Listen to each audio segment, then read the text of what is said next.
Welcome to Technomics, a podcast that explores the intersection of technology and the economy. Hosted by Robyn Itule and Jeremy Nelson, Technomics is brought to you by Insight. The host's opinions, while mostly brilliant, are their own. Hi, I'm Robyn Itule, and I'm the Senior Manager of Content and Creative. And I'm Jeremy Nelson. I'm the Manager of Consulting Services. And together, we're the team at Technomics. And you might have been listening to us for a little while, or maybe this is the first time that you're hearing our voices.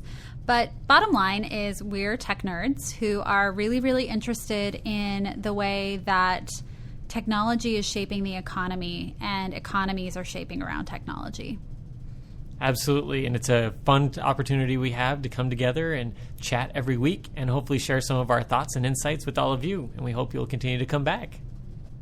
When we first started having some of our conversations, I think there was a lot of pressure to be talking about the latest, greatest, most interesting thing, but as time has worn on in the month since we've started recording, you really start to get a sense of how many big things are happening all the time and just how important it is to have these conversations. Oh, yeah.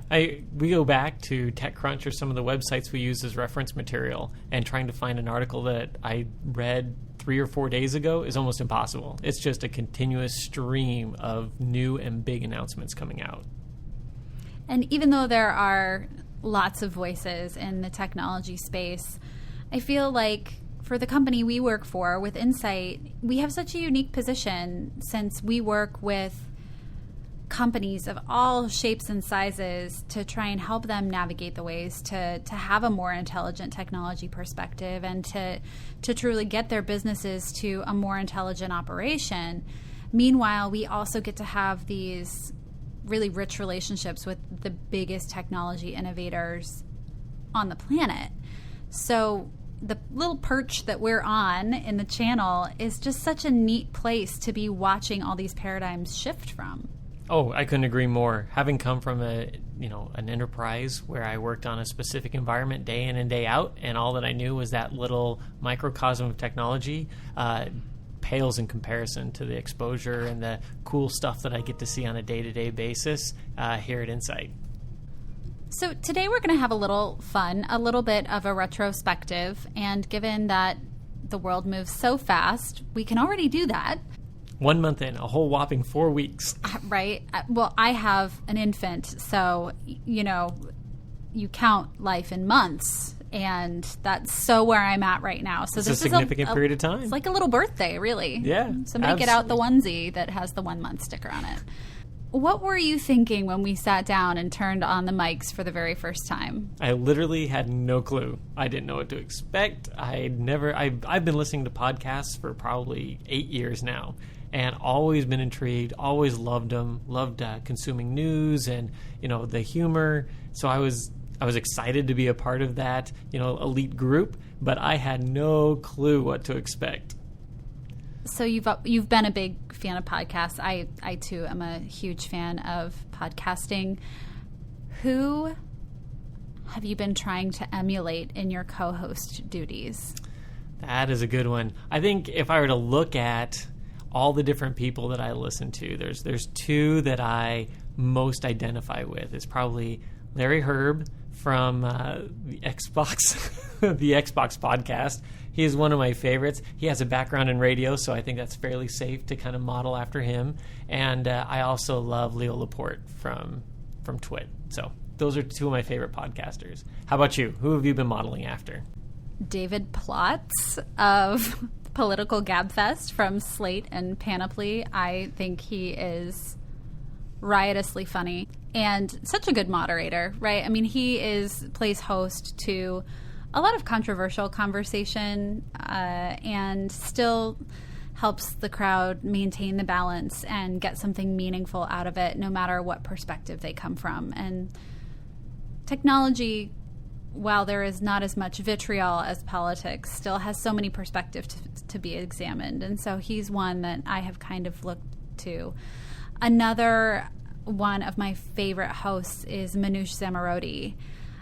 from the podcast formerly known as New Tech City, and now I believe they are calling it Note to Self. She just has this wonderfully rich and soothing delivery. And so I kind of always think through what I want to say, but it's definitely her in my head that is saying it. So with that in mind, we're going to take a listen to that original podcast that we recorded, and we're going to see how well we channeled our inner podcast idols.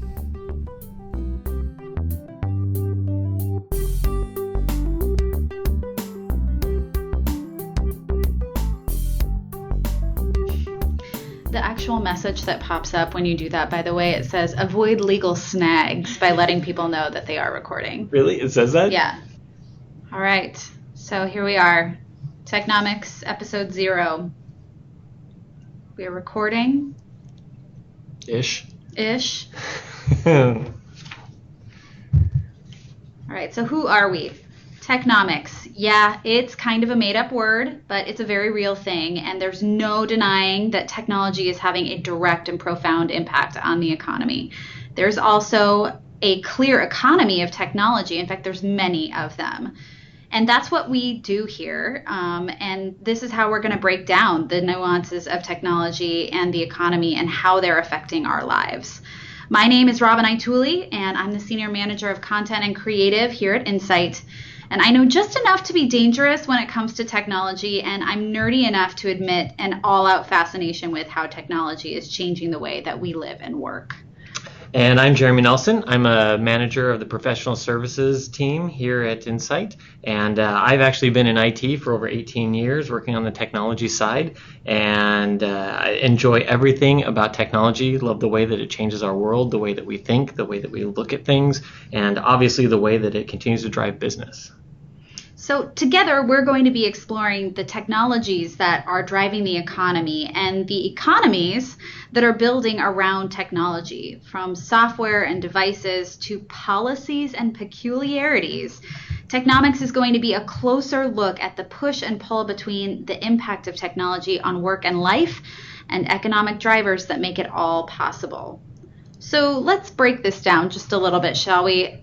We've kind of Brangelina'd, if you will, I'm going to make that a verb, the words technology and economics to make Technomics. I was not Manoush Samarodi. And I was neither Leo Laporte or Larry Herb. It's funny to feel how far we've come with the conversation, and, you know, it does take on a life of its own, which is a great thing, right? That's really... You're onto something if you can keep talking about it, and you don't need to write it down to every pause in the sentence, which I was clearly doing. And I was right there with you. You can hear how nervous I was in my voice. I don't think I've ever sounded that stiff before in a conversation in my life. You put a microphone in front of somebody. I mean, it's the whole live on air symptoms. Mm-hmm. And if you're not doing it all the time, it's a really uncomfortable place to be. For me, I like to think that I'm pretty comfortable in these kinds of scenarios. In an alternate universe that runs parallel to my life in technology, I teach group fitness. So when you have a 1980s style microphone in your face and you're sweating, wearing spandex in front of 60 people, you like to think you shed some self-awareness, or self-consciousness rather. And perhaps you have to have very little self-awareness in order to be able to pull that one off, actually. But, you know, it doesn't all translate. Well, at least you have something to fall back on. I have command lines in technology for the past 18 years, so most of my career has been all about avoiding interacting with people. So this is a very stark change for me. Welcome to the extrovert side. That's right. You've been waiting.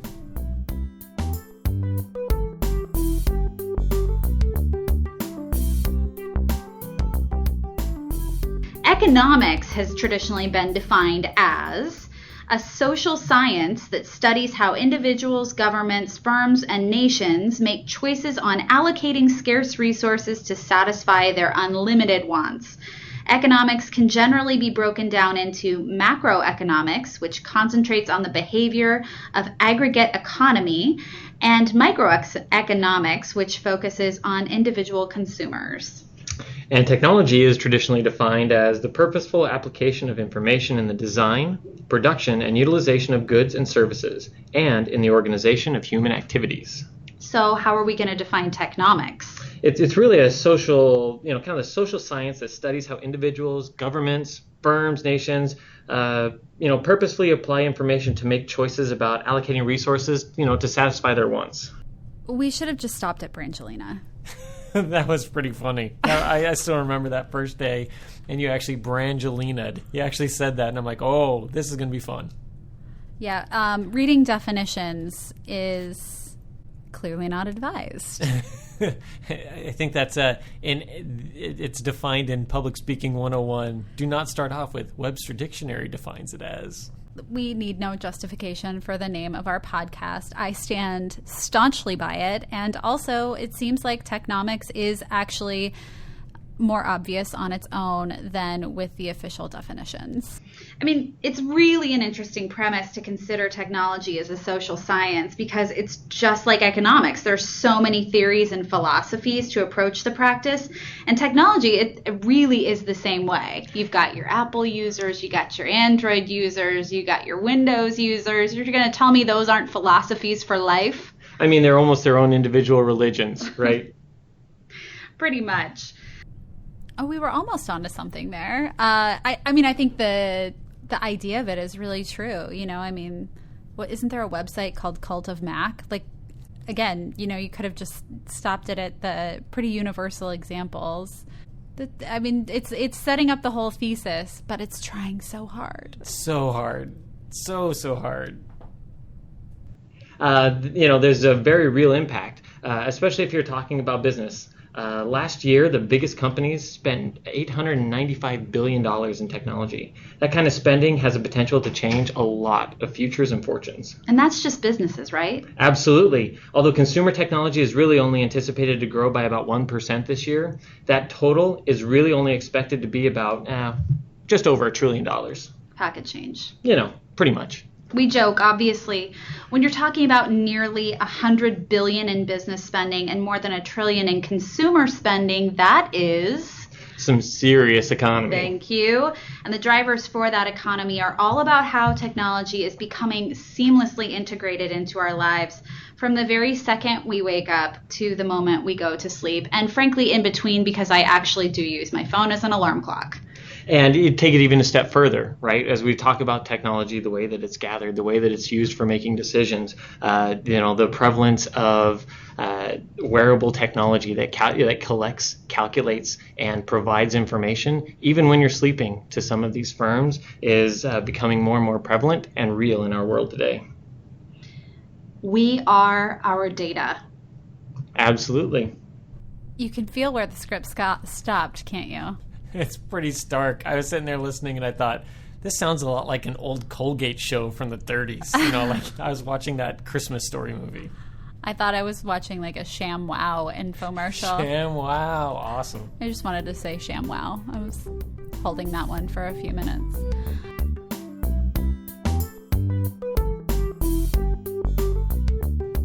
I am personally so unnerved by this, actually, and I mean, it's not stopping me from sharing any of the data, but it does make me a little squeamish, and I'm sure that's a topic that we will tackle. Oh yeah, you are definitely not alone there, and I am one of the biggest fearers of providing everything about my life to someone I don't even know.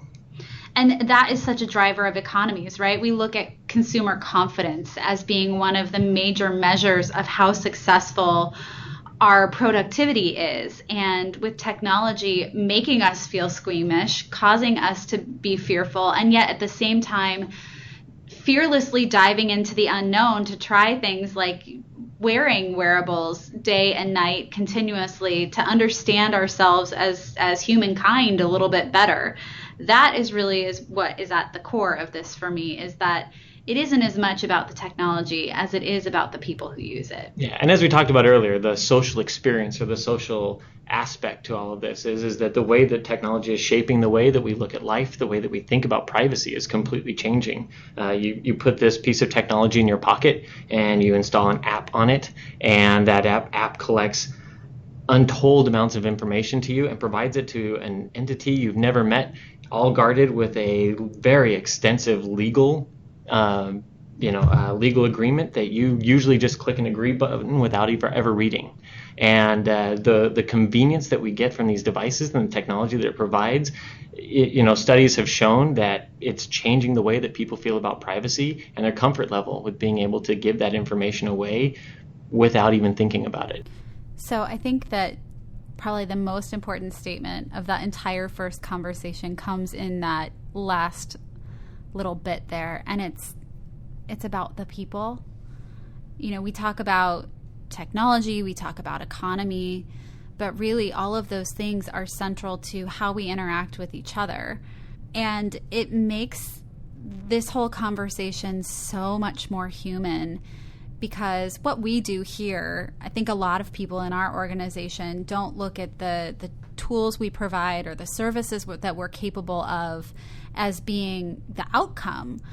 They look at it in terms of everything that we do ultimately helps people.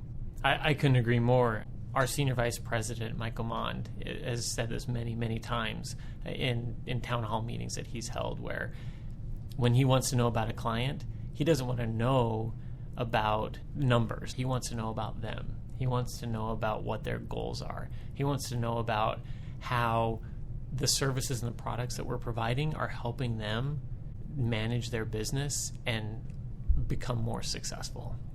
And that's a conversation we have a lot in our editorial meetings, where we're talking about what are the things that people need to hear. The people that need to be hearing these things are the people whose fingerprints will be on the keyboards or on the touchpads, or whose signatures will be on dotted lines. It's not about the technology. It's about the people who make those tools do great things. And at the end of the day, it even goes that one extra step. We have kind of joked about being parents and raising children in this current day and age, that those same tools will eventually kind of full circle come into our lives in maybe ways that we don't fully appreciate or understand right now, in the hands of those that we're responsible for at home. Oh, that is terrifying.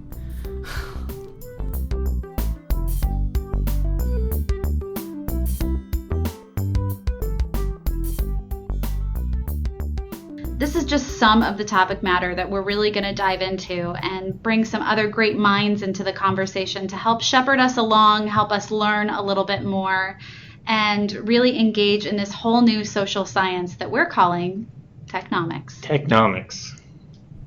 Yeah, I like the idea of calling it a social science. Because it is. I think just the sheer nature of the way that, to quote Show Zero, we Brangelinaed, two words together of technology and economics, and you could almost fit social in there somehow, because at the end of the day, all of those things bleed into how we live our lives and how we interact with other human beings. So yeah, I agree, very social. Thinking through some of the other recordings that we've had a chance to do since this time, we do talk a lot about big business, but we also talk a lot about pop culture. So I suppose it's equally important that we did incorporate Brangelina so deeply into episode 0, just as an allusion to the fact that we cannot take ourselves seriously. And also technology doesn't take itself too seriously either. Yeah, it can't, right? No matter how much you joke that we're changing the world, at the end of the day, there's a good sense of humor to all of it, I think. I think so, too. Hopefully we're in for even more laughs.